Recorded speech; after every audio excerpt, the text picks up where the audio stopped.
তোমার দাও দাদুর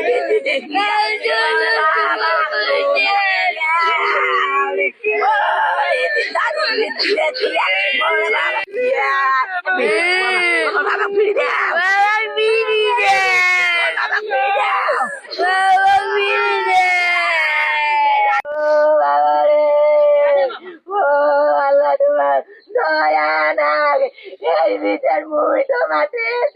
এই যে তাকে মেরে ফেলা হলো গুলি করে, এই সুষ্ঠু বিচার হোক এবং আমাদের চাচা শ্বশুরের লাশটা যেহেতু এখনো ভারতে আছে, আমরা লাশটা ফেরত চাই, যাতে আমরা সুষ্ঠুভাবে তার দাফন কাফন সম্পন্ন করতে পারি।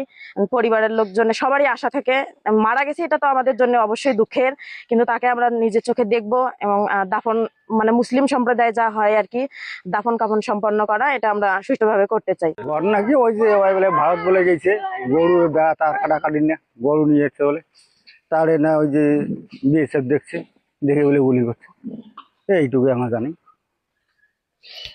আর কি একটা ইন্ডিয়া গেছে গরু বার করার জন্য, মারা গেছে। এখন আমাদের লাশটার দাবি, লাশটা দিলে আমরা দাফন করবো।